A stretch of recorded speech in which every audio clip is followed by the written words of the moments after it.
Bismillahirrahmanirrahim. Assalamualaikum warahmatullahi ta'ala wabarakatuh.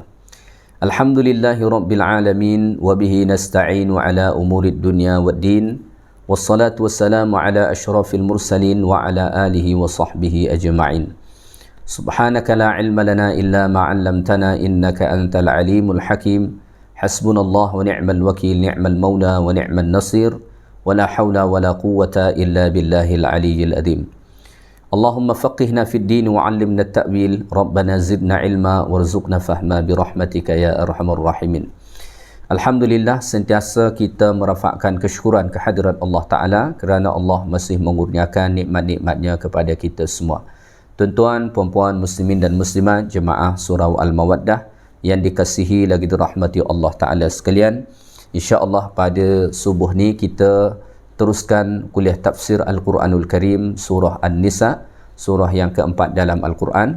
Pada kuliah yang lepas, Alhamdulillah kita dah sampai sehingga ayat 126. So pada subuh ni insya-Allah kita akan sambung bermula dari ayat 127 dan ayat-ayat seterusnya nanti insya-Allah taala. Baik, Allah Subhanahu wa taala berfirman, A'udzu billahi minasy syaithanir rajim. وَيَسْتَفْتُونَكَ فِي النِّسَاءِ قُلِ اللَّهُ يُفْتِيكُمْ فِيهِنَّ وَمَا يُتْلَى عَلَيْكُمْ فِي الْكِتَابِ فِي يَتَامَى النِّسَاءِ اللَّاتِي لَا تُؤْتُونَهُنَّ مَا كُتِبَ لَهُنَّ وَتَرْغَبُونَ أَن تَنكِحُوهُنَّ وَالْمُسْتَضْعَفِينَ مِنَ الْوِلْدَانِ وَأَن تَقُومُوا لِلْيَتَامَى بِالْقِسْطِ وَمَا تَفْعَلُوا مِنْ خَيْرٍ فَإِنَّ اللَّهَ كَانَ بِهِ عَلِيمًا.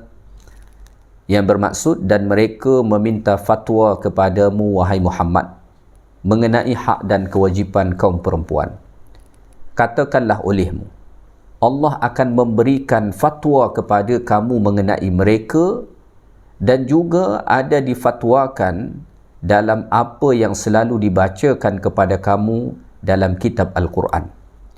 Ini mengenai perempuan-perempuan yatim yang kamu tidak memberi kepadanya apa yang telah ditetapkan menjadi hak mereka. Dan kamu suka berkahwin dengan mereka, dan juga mengenai anak-anak yang lemah. Dan kamu juga diwajibkan supaya menguruskan hak dan keperluan anak-anak yatim dengan adil. Dan ingatlah, apa jua kebaikan yang kamu lakukan kepada mereka, maka sesungguhnya Allah Ta'ala sentiasa mengetahuinya. Baik, pada ayat ni Allah Ta'ala mengatakan, وَيَسْتَفْتُونَكَ فِي النِّسَاءِ, dan mereka meminta fatwa kepadamu, hai Muhammad, tentang wanita ataupun tentang perempuan, tentang hukum hakam al-muta'allaq bihim atau bihin, hukum hakam yang berkaitan dengan perempuan. So Allah Subhanahu wa taala menjawab, qulillahu yuftikum, katakanlah olehmu hai Muhammad, Allah akan memberikan fatwa kepada kamu fihin, tentang mereka kaum perempuan. Masya Allah, ayat ini menjelaskan kepada kita bagaimana Islam memuliakan dan mengagungkan golongan-golongan yang dianggap lemah. Dahulu kaum perempuan itu dipandang golongan yang lemah. Begitu juga anak-anak yatim dipandang golongan yang lemah. Begitu juga kanak-kanak yang masih kecil itu dipandang golongan yang lemah. Zaman dulu mereka tidak diperkirakan sama sekali, tidak dianggap sama sekali. Tetapi bila mana Islam datang, Al-Quran datang, Al-Quran memberikan fatwa khas kepada mereka. Allah Ta'ala memberikan fatwa khas kepada mereka. So ini satu bentuk pengagungan Allah Subhanahu wa Ta'ala kepada golongan lemah, golongan mustad'afin. Maka dikatakan para ulama, ya, min 'izami haqqil mar'ah fil Islam, salah satu bukti betapa agungnya hak perempuan dalam Islam, annallaha ikhtassal fatwa laha binafsihi. Allah Ta'ala mengkhaskan fatwa terhadap perempuan. Allah Ta'ala mengkhaskan fatwanya tentang perempuan. Maka pada ayat ni Allah Ta'ala, qul Allahu yuftikum. Katakanlah, Allah berfatwa kepada mereka. Kata para ulama, susunan Allahu yuftikum, Allah berfatwa kepada mereka, Allah tidak buat susunan dia yuftikumullah, ya. Kalau Allahu yuftikum, maksudnya Allah memberi fatwa kepada kamu. So Allah Ta'ala dekat situ, dia sebagai mubtada kalau dalam bahasa Arab, ya. Allah Ta'ala tak buat susunan dia qul yuftikumullah. Allah tak buat begitu. Kenapa? Ini satu petunjuk, kata para ulama, bahawa Allah sangat mengagungkan hak perempuan, sehingga kan Allah mengeluarkan fatwa khas tentang perempuan. Ya. So mereka dahulu, orang-orang beriman datang kepada Nabi SAW bertanya tentang hak-hak kaum perempuan. So Allah Ta'ala menjawab, qul, katakanlah wahai Muhammad, Allahu yuftikum fihin. Allah Ta'ala memberi fatwa mengenai mereka. Wa ma yutsla alaikum fil kitab. Dan juga apa yang difatwakan dalam apa yang selalu dibacakan kepada kamu dalam kitab Al-Quran. Ya. Jadi Allah Ta'ala melalui ayat ini mengatakan, fa'lamu ala ma aftakum bihi fi jami'i syu'unin nisa' minal qiyami bihuquqihinna wa tarki dhulmihinna umuman wa khususan. Ketahuilah, ya, apa yang Allah Ta'ala fatwakan kepada kamu berkenaan tentang perihal kaum perempuan, ya, misalkan dengan melaksanakan atau memberikan hak-hak mereka, ataupun dengan tidak menzalimi mereka. Ini ada yang bersifat umum dan ada yang bersifat khusus. Ya. Selepas Allah Ta'ala sebut yang bersifat umum, ya, jadi yang bersifat umum tu Allah Ta'ala sebut pada ayat ni, qulillahu yuftikum fihinna wa ma yutsna alaikum fil kitab. Ya.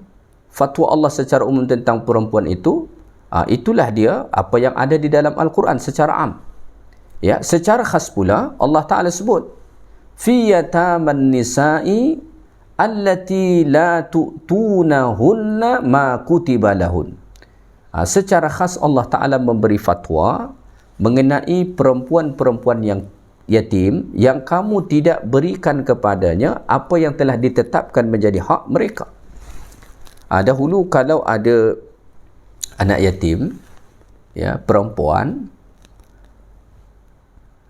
lalu dijaga oleh waris dia ataupun pengganti kepada ayah dia, selalu dizalimi, ya, selalu dizalim. Ini realiti yang berlaku pada masa dahulu, ya. Maka Allah Ta'ala sebut pada ayat ni, secara khas Allah nak memberi fatwa tentang allati la tu'tunahunna ma kutiba lahun, tentang anak-anak yatim perempuan yang tidak diberikan hak mereka. Jadi dahulu kalau ada harta peninggalan yang ada pada anak yatim ni, orang yang menjaga tu selalu dia makan, ya, sebahagiannya ataupun keseluruhannya, atau kadang-kadang dia larang daripada berkahwin supaya dia boleh manfaatkan harta orang tersebut, harta anak yatim tersebut. Ya, jadi kalau ada di bawah dia seorang anak perempuan yatim, ya, zaman dulu mereka biasa akan zalimi, ya, dia ambil harta tu, ya, dia makan, dia nikmati, ya, dia tak bagi kepada anak yatim ni, ataupun dia larang berkahwin supaya dia tetap boleh menikmati harta anak yatim perempuan tersebut. Disebutkan dalam hadis Aisyah radhiyallahu taala anha, ayat ini turun berkenaan tentang seorang lelaki pada masa dahulu, takunu indahu yatimah, yang mana di bawah dia ada seorang anak perempuan yatim, ya. Lalu fa asyraqathu fi malihi, lalu dia mencampurkan dalam harta dia.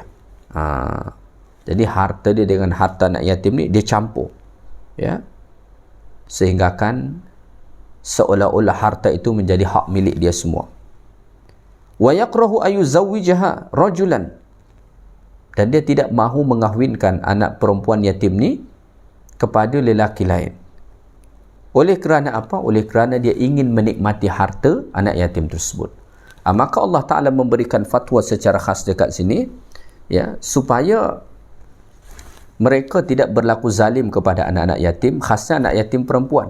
Kerana dahulu mereka tidak memberikan harta anak yatim perempuan tersebut, sama ada mereka makan, ya, atau mereka larang daripada berkahwin, liyantafi'a bimaliha, supaya dia dapat ambil manfaat daripada harta anak yatim tersebut, ya, au ya'khudha min mahriha allati tatazawwaj bihi bi syartin aw ghairi, atau dia kahwinkan tetapi mahar perempuan tu dia ambil, dia nikmati, atau dia buat pelbagai syarat. Ya. Kemudian kata Allah, wa targhabuna an tankihuhun, dan yang kamu suka berkahwin dengan mereka. Maksudnya ada dahulu mereka kadang-kadang kalau cantik anak yatim tu, ya, mereka akan mengahwininya.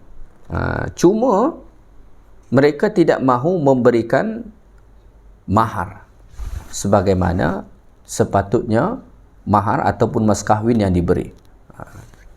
Kemudian Allah Ta'ala sebut wal mustad'afina minal wildan, ya, dan Allah Ta'ala juga memberi fatwa tentang anak-anak yang lemah, yang masih kecil lagi, ya. Al mustad'afina minal wildan, Allah Ta'ala memberi fatwa tentang mereka, an tu'tuhum haqqahum minal miras, supaya diberikan kepada mereka hak-hak mereka.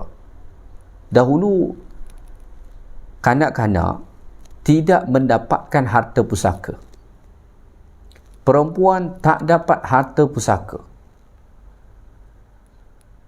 Dahulu yang dapat harta pusaka hanya kaum lelaki yang sudah dewasa, yang kuat, itu saja, yang dipandang dia mampu untuk membela kabilah dia ataupun kaum dia, itu saja. Lain tu tak diberi. Maka melalui ayat ni Allah Ta'ala memberi fatwa supaya memberikan hak anak-anak yang masih kecil akan hak mereka, supaya diberikan hak mereka. Antaranya ialah an tu'tuhum haqqahum minal miras, supaya bagi hak harta pusaka mereka, wa ghairihi, dan selain daripada itu. Jangan zalim dengan harta-harta mereka. Kemudian Allah Ta'ala memberikan fatwa juga melalui ayat ni, wa an taqumu lil yatama bil qist, ya, dan kamu diwajibkan untuk menguruskan hak dan keperluan anak-anak yatim secara adil, bil adalit tam, dengan keadilan yang sempurna, ya, mesti adil dalam menguruskan harta-harta anak yatim, ya. Jangan zalim, jangan menipu, jangan manfaatkan mereka. Ini fatwa yang Allah Ta'ala sampaikan. Jadi fatwa pada ayat ni ada yang Allah Ta'ala tak sampaikan secara am tentang mengenai kaum perempuan, itulah semua yang ada di dalam Al-Quran, dan ada fatwa secara khas, iaitulah berkenaan tentang anak-anak yatim perempuan yang dahulu mereka tidak mendapatkan hak mereka, ya. Maka melalui ayat ni Allah Subhanahu Wa Ta'ala ingin menyampaikan supaya hak anak yatim perempuan ni diberikan. Harta dia jangan ambil sedikit pun. Kalau dia nak berkahwin, silakan untuk berkahwin, atau kalau kamu nak mengahwini dia, perlakukan secara adil, bagi mas kahwin yang sama rata dengan perempuan-perempuan lain. Kemudian Allah Ta'ala memberikan fatwa juga dekat sini berkenaan tentang anak-anak yang masih kecil lagi, supaya hak mereka pun diberi, ya, hak mereka diberi, termasuk dalam pembahagian harta pusaka. Kemudian Allah Ta'ala sebut wa an taqumu lil yatama bil qist, supaya berlaku adil secara sempurna kepada anak-anak yatim. Baru kemudian pada penghujung ayat ni Allah Ta'ala mengatakan wa ma taf'alu min khairin fa innallaha kana bihi alima. Wa ma taf'alu min khairin fa innallaha kana bihi alima. Apa sahaja kebaikan yang kamu lakukan, sesungguhnya Allah Ta'ala Maha mengetahuinya. Tidak ada satu kebaikan yang dilakukan melainkan diketahui Allah. Amalukum ghairu majhul, maka amal-amal kamu bukan sesuatu yang tidak diketahui, ya. Semua akan diketahui oleh Allah Ta'ala. Maka oleh kerana itulah kita dalam melakukan amal-amal perbuatan ni, ya, sama ada kebaikan ataupun amal keburukan, ya. Kalau kebaikan, jangan pernah tinggalkan walaupun kita nampak kecil, walaupun orang tak nampak kita melakukan kebaikan tu, tetaplah buat, kerana ada Allah Ta'ala yang Maha mengetahui. Sebaliknya, jangan lakukan keburukan itu walaupun tak ada orang mungkin melihat kita buat tu. Ada Allah Ta'ala yang Maha mengetahui segala sesuatu yang kita lakukan. Wa ma taf'alu min khairin fa innallaha kana bihi alima. Ya, tidaklah kamu melakukan dan apa-apa yang kamu lakukan daripada kebaikan, semua diketahui oleh Allah Subhanahu Taala. So oleh kerana itu, kita dalam melakukan kebaikan ni, lakukanlah, sama ada kita dipuji orang ataupun tak dipuji orang, ya, orang lihat ataupun orang tak lihat, itu semua tak penting, kerana ada Allah Ta'ala yang sentiasa mengetahui setiap daripada kebaikan yang kita lakukan, ya. Baik, kita teruskan ayat 129, ayat 128. Ayat 128 ni bercerita tentang nusyuz suami, ya, nusyuz suami. Macam mana kalau suami nusyuz, sikap isteri macam mana? Ini yang Allah Ta'ala sebut pada ayat 128. Allah Ta'ala berfirman, wa in imra'atun khafat min ba'liha nushuzan aw i'radan fala junaha 'alayhima an yusliha bainahuma sulha was-sulhu khair wa uhdiratil anfusush shuh wa in tuhsinu wa tattaqu fa innallaha kana bima ta'maluna khabira.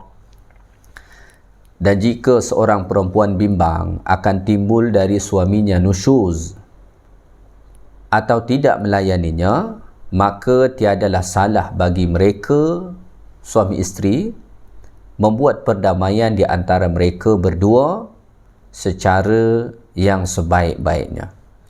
Kerana perdamaian itu lebih baik bagi mereka daripada bercerai-berai. Sedang sifat bakhil ataupun kedekut, ya, iaitulah sikap tidak suka memberi atau bertolak ansur, itu memang tabiat semula ia jadi yang ada pada manusia. Dan jika kamu berlaku baik dalam pergaulan dan mencegah diri daripada melakukan kezaliman, maka sesungguhnya Allah Ta'ala Maha mendalam pengetahuannya akan apa yang kamu lakukan, ya. Baik, pada ayat ni Allah Ta'ala sebut, wa in imra'atun khafat min ba'liha nushuzan aw i'radan. Jika seorang perempuan atau seorang isteri bimbang akan nusyuz suami dia. Apa dia nusyuz itu? Nusyuz itu makna asalnya tarafu', terangkat, ya, terangkat daripada tempat dia. Sepatutnya diletak di atas tanah, dia terangkat. Itu makna asal nusyuz, ya. So bila mana dikatakan suami nusyuz kepada isteri, dia sudah terangkat daripada kewajipan dia. Maksudnya dia tidak menjalankan kewajipan dia, ya, yang sepatutnya dia lakukan. Itu nusyuz, ya. Au i'radan, ataupun dia berpaling, maksudnya adam rugbatihi fiha, tak ada keinginan lagi dengan isteri atau menurun keinginan tu. Maka melalui ayat ini dapat kita ambil satu pengajaran. Seorang isteri dia kena jeli dalam perkara ini. Dia kena perhatikan macam mana gelagat suami dia ni, masih menjalankan tanggungjawab ataupun tidak, masih inginkan diri dia ataupun tidak. So Allah mengatakan, wa in imra'atun khafat min ba'diha nushuzan aw i'radan, ay wa in 'alimat imra'atun min zawjiha taraffu'an anha wa ta'aliyan 'alayha wa insirafan anha, ya. Kalau seorang isteri mengetahui daripada suami dia sudah terangkat daripada dia, meninggi daripada dia, berpaling daripada dia, maka kata Allah Ta'ala, fala junaha alaihima ayusliha bainahuma sulha, ay fala ithma alaihima, tidak ada dosa atas mereka berdua, ayyatasalaha ala ma tatibu bihi nufusuhuma minal qismati an nafqah. Maka tidak ada salah, tidak ada dosa kalau mereka membuat satu perdamaian yang baik bagi masing-masing. Misalnya dalam pembahagian hari bagi mereka yang berpoligami ataupun dalam pembahagian nafkah. Jadi ini cara seorang isteri apabila melihat daripada suami dia ada gelagat ingin menjauh. Ya, selalunya lelaki bila mana dia ingin menjauh atau dah berkurang rasa cinta, tanggungjawab pun dia tak jalankan. Maka isteri atau mereka berdua adalah baik membuat perdamaian berbanding mesti berpisah. So daripada berpisah, lebih baik mereka untuk membuat satu perdamaian. Ya. Satu perdamaian itu macam mana? Misalkan isteri mengurangkan kewajipan suami. Contoh macam ni. Contoh suami biasa bagi isteri dia, katalah contoh saja, bagi isteri dia wang tiap-tiap bulan dalam RM5,000. Contoh saja.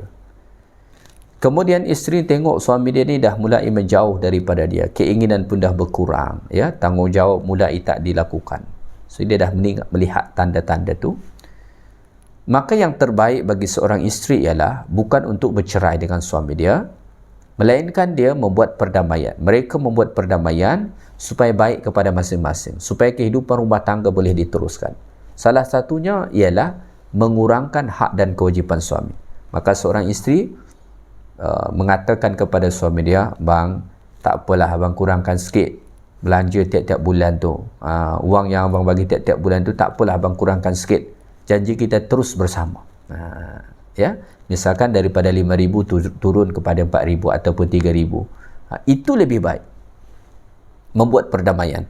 Atau misalkan pembahagian hari, ya, selalunya ini bagi mereka yang berpoligami, misalkan suami dia ni cenderung suka dengan rumah isteri yang satu lagi itu saja. Nampak dah macam dia nak cerai dah isteri dia yang lagi satu. So daripada bercerai, langkah terbaik ialah membuat perdamaian. Buat perdamaian. Berdamai.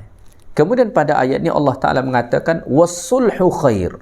Ya, kata Allah Ta'ala, perdamaian itu lebih baik daripada mesti bercerai-berai. Ya. Perdamaian itu adalah lebih baik daripada mesti bercerai-berai. Ayat ini boleh kita fahami secara khas dalam konteks suami isteri tadi ataupun secara am. So kalau secara khas, daripada bercerai suami isteri, lebih baiklah mereka membuat perdamaian yang mana isi kandungan perdamaian ini mungkin mengurangkan beban salah seorang.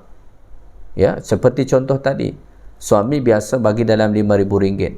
So daripada mesti bercerai, mesti berpisah, ya, isteri dah nampak perkara ni, maka lebih baik buatlah perdamaian. Ya, mungkin mengurangkan sedikit pemberian wang tiap-tiap bulan, yang biasa bagi RM5,000 sekarang ni mungkin bagi RM3,000, ya, atau mungkin dalam pembahagian hari biasa sehari-sehari, yang ni sehari dengan 2 hari dengan 1 hari, misalkan macam tu. Ini yang terbaik kata Allah. Ayat ni juga boleh kita fahami secara am, wasulhu khair. Perdamaian itu adalah lebih baik dalam konteks apapun, daripada bergaduh, daripada bertekak, daripada marah satu dengan yang lain, daripada berperang satu dengan yang lain. Perdamaian adalah yang terbaik. Perdamaian adalah yang terbaik. Ya. Tetapi ada satu yang menghalang manusia untuk berdamai. Ya, apa dia? Kata Allah Ta'ala, wa uhdiratil anfusus syuh. Sedang sifat bakhil, kedekut, ya, itu memang tabiat semula jadi yang ada pada manusia. Inilah yang sentiasa menghalang manusia daripada berdamai. Kerana setiap perdamaian itu mesti ada yang berkorban. Kalau tak mahu ada yang berkorban, merelakan sesuatu milik dia, atau hak dia, atau bahagian dia, maka tak akan pernah ada perdamaian. Kalau semua bawa ego masing-masing, ingin dipenuhkan hak masing-masing, maka perdamaian tak akan pernah tercapai. Ya, tak akan pernah tercapai. So perdamaian itu, islah itu memerlukan sedikit pengorbanan. Mungkin kita mesti mengorbankan sedikit daripada harta yang sepatutnya hak kita, atau dalam bentuk yang lain. Tapi yang jelas, perdamaian boleh dicapai dengan mengorbankan sebahagian daripada hak kita. Seperti misalkan tadi isteri, selalunya hak dia ialah 5,000 setiap bulan. Sekarang ni nak berdamai jadi 4,000 ataupun 3,000. Selalunya dia dapat malam, pembahagian malam sama rata. Sekarang ni dia berkurang mungkin dalam 1-2 malam. Tak apa. Memang itulah cara perdamaian. Jadi tidak ada kata perdamaian, melainkan masing-masing mesti mengorbankan sebahagian daripada hak dia. Dan Allah mengatakan wa uhdiratil anfusus syuh. Sudah secara semula jadi dibuat pada diri manusia itu ada sifat bakhil, kedekut, tak mahu mengorbankan sebahagian daripada hak dia. Maka susah menjalankan perdamaian sama ada dalam kehidupan rumah tangga ataupun dalam kehidupan secara am, oleh kerana tidak ada yang mahu mengorbankan sedikit daripada hak dia. Seandainya masing-masing mahu mengorbankan sedikit daripada hak dia, walaupun itu hak dia, maka perdamaian akan dicapai. Dan itulah yang terbaik. Itu yang terbaik kata Allah Ta'ala. Maka daripada bergaduh, daripada mesti saling membenci, daripada berpecah belah, maka pilihan terbaik ialah berdamai. Walaupun mungkin kita mesti mengorbankan sebahagian daripada harta benda ataupun hak-hak yang sepatutnya menjadi milik kita, ya. Baik, kemudian Allah Ta'ala sebut pada hujung ayat ni, wa in tuhsinu wa tattaqu fa innallaha kana bima ta'maluna khabira. Dan jika kamu berlaku baik, ya, dalam pergaulan dengan manusia, ya, wa in tuhsinu muamalata zawjatikum, dan jika kamu berbuat ihsan, berbuat baik, khasnya dalam muamalat kamu dengan isteri kamu, ya, wa takhafunallaha fihin, dan kamu takut kepada Allah Ta'ala dalam perkara itu, fa innallaha kana bima ta'maluna min dhalik, maka sesungguhnya Allah Ta'ala terhadap apa yang mereka lakukan itu aliman, maha mengetahui. La yakhfa alaihi syai'un, tidak ada sesuatu yang tersembunyi bagi Allah. Wa sayujazikum ala dhalik, dan Allah Ta'ala pasti akan memberikan ganjaran, ya. Tidak akan ada sesuatu yang Allah Ta'ala sia-siakan. Semua pasti Allah Ta'ala akan bagi ganjaran dia. Baik, kita teruskan ayat 129. Allah Ta'ala berfirman, walan tastati'u an ta'dilu bainan nisa'i walau harastum fala tamilu kullal maili fatadharuha kal mu'allaqah wa in tuslihu wa tattaqu fa innallaha kana ghafurar rahima. Walan tastati'u an ta'dilu bainan nisa'i walau harastum, dan kamu tidak akan dapat berlaku adil di antara isteri-isteri kamu sekalipun kamu bersungguh-sungguh untuk melakukan itu. Ya. Jadi pada ayat ni Allah Ta'ala menafikan kemampuan seorang lelaki untuk berlaku adil kepada isteri-isteri dia. Ini bagi mereka yang berpoligami. So, adakah ayat ini menafikan keadilan daripada seseorang dalam menjalankan poligami? Ya, tetapi kata para ulama, keadilan yang dimaksudkan pada ayat ini dalam perkara cinta. Dalam perkara cinta. So, dalam bab membagi cinta bagi seorang yang berpoligami, Allah Ta'ala mengatakan walan tastati'u an ta'dilu bainan nisa'i walau harastum. Kamu pasti tidak akan mampu berlaku adil kepada isteri-isteri kamu walaupun kamu ingin sangat. Ingin macam mana pun kamu untuk berlaku adil dengan sempurna, ya, kamu pasti tak akan mampu. Sedangkan kita tahu bahawa syarat berpoligami itu mesti adil. Maka Allah Ta'ala sebut pada awal surah An-Nisa tu, fankihu ma tawalakum minan nisa mathna wa thulatha wa ruba' fa in khiftum alla ta'dilu fawahidatan. Kalau kamu bimbang tak mampu adil, maka cukup satu. Pada ayat ni Allah mengatakan, bagi kamu yang berpoligami, kamu pasti tidak akan mampu berlaku adil di antara isteri-isteri kamu walau harastum, walaupun kamu ingin sangat. Ayat ini dengan ayat yang membolehkan poligami hakikatnya tidaklah bercanggah. Walaupun orang-orang liberal menjadikan kedua-dua ayat ini bercanggah. Kata mereka, syarat adil yang Allah Ta'ala buat pada ayat poligami telah dibatalkan oleh ayat 129 ni. Kerana pada ayat 129 ni Allah mengatakan kamu tak akan mampu adil. Sedangkan syarat poligami mesti adil. Maka oleh kerana itu kata mereka tak boleh poligami, haram. Tetapi para ulama kita mengatakan maksud ayat ini sebagaimana dikatakan oleh Al-Hasan dan Ibnu Jarir fil mahabbah, dalam membagi cinta. Seseorang yang punya isteri 2, 3, 4, dia pasti tidak akan mampu membagi cinta secara adil sama rata kepada isteri-isteri dia. Pasti ada salah satu yang lebih dia cintai berbanding yang lain. Dia berusaha macam mana pun pasti tak akan boleh. Ini Allah Ta'ala sebut. Ya. Tetapi apakah ini kemudian menyebabkan dia tak boleh poligami atau dikatakan tidak adil?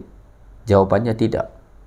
Kerana keadilan dalam poligami itu tidak dalam perkara cinta, tetapi dalam perkara-perkara yang zahir. Misalkan pembahagian masa, pembahagian waktu, pembahagian harta benda, pembahagian belanja dan lain sebagainya. Itu yang dituntut untuk adil.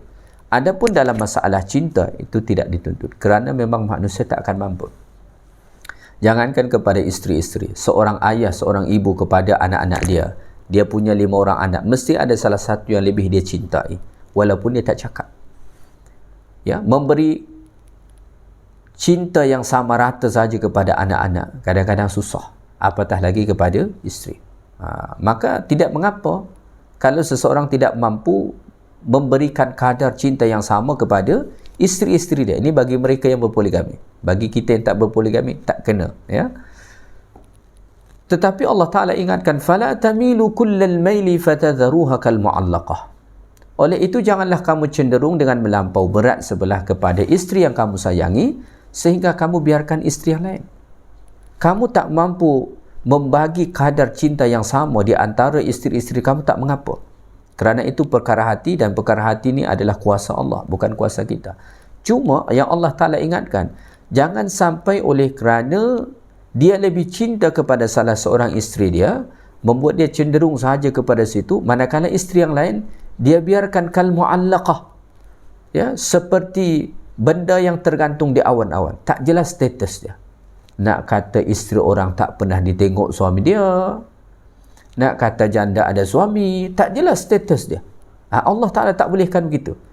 Walaupun kamu tak mampu membagi kadar cinta yang sama, tetapi kamu kena berlaku adil dalam perkara-perkara yang zahir, seperti pembahagian malam, ya, nafkah dan lain sebagainya. Kamu kena berlaku adil walaupun dalam perkara cinta tak mampu. So oleh kerana itu jangan sampai seseorang lebih mengutamakan isteri, salah seorang isteri dia, dan berbanding yang lain. Tak boleh. Ini satu perkara yang diharamkan dalam Islam. Maka disebut dalam hadis Nabi SAW, nanti di padang mahsyar akan ada golongan orang-orang yang sengit bahu mereka sebelah. Allah Ta'ala mengatakan bahawa mereka ini ialah, kata Nabi, bahawa mereka ini ialah orang-orang yang dahulu punya isteri lebih daripada satu tetapi tidak berlaku adil. Maka syarat dia mesti adil. Dan adil ni tak mudah. Sehingga kan Nabi SAW sentiasa berdoa kepada Allah. Allahumma hadha qasmi fima amliku wa la amliku fima tamliku. Ya Allah, inilah pembahagian malam yang aku mampu, dan aku tidak mampu membahagikan, memberikan pembahagian yang adil sebagaimana keadilan-Mu ya Allah. Nabi sendiri yang punya beberapa orang isteri sampai berdoa begitu kepada Allah Ta'ala. Maknanya masih ada kerisauan Nabi, adakah baginda alaihi salatu wassalam telah adil ataupun tidak. So oleh kerana itu, bagi mereka yang mengamalkan poligami, ingat bahawa keadilan itu sangat-sangat dituntut dalam menjalankan amalan poligami, ya. Kemudian Allah Ta'ala sebut pada hujung ayat ni, wa in tuslihu wa tattaqu fa innallaha kana ghafurar rahima. Ya, dan jika kamu memperbaiki keadaan kamu yang pincang itu, maksudnya dia perbaiki. Dulu mungkin dia tak adil, sekarang ni dia dah belajar, kemudian dia baiki, ya, sehingga akan dia berlaku adil kepada isteri-isteri dia. Wa tattaqu, dan dia bertakwa kepada Allah Subhanahu wa taala, dia takut pada Allah. Maka Allah mengatakan fa innallaha kana ghafurur rahima. Maka sesungguhnya Allah itu Rabb yang Maha Pengampun lagi Maha Mengasihani. Jadi kalau ada mungkin sebelum-sebelum ni dia tidak adil kepada isteri-isteri dia, maka masih ada pintu ampunan bagi dia. Dengan syarat apa? Pertama, baiki amal tu, ubah. Kalau dulu tidak adil, ya, lebih cenderung kepada salah seorang isteri berbanding yang lain, sekarang dibaiki, buat berlaku adil. Pada masa yang sama, tingkatkan takwa kepada Allah, rasa takut kepada Allah, dan minta maaf mungkin kepada isteri yang dizalimi. Maka insya-Allah ampunan Allah Ta'ala dan kasih sayangnya masih boleh Allah Ta'ala bagi. Tetapi kalau seseorang meninggal dalam keadaan dia zalim kepada isteri dia, dia tidak memberikan hak isteri dia, maka oleh kerana itu dia nanti akan mendapatkan azab seksa daripada Allah Subhanahu wa Ta'ala, ya. Baik, mungkin itu sahaja kuliah kita pada subuh ni, ayat 127 sehingga kan ayat 129. InsyaAllah kita akan sambung pula ayat-ayat berikutnya pada kuliah yang akan datang. Yang baik daripada Allah Ta'ala, segala yang kurang daripada saya. Subhanakallahumma bihamdik, asyhadu an la ilaha illa anta astaghfiruka wa atubu ilaik. Wa sallallahu wa sallama ala nabiyyina Muhammad walhamdulillahi rabbil alamin. Assalamualaikum warahmatullahi ta'ala wabarakatuh.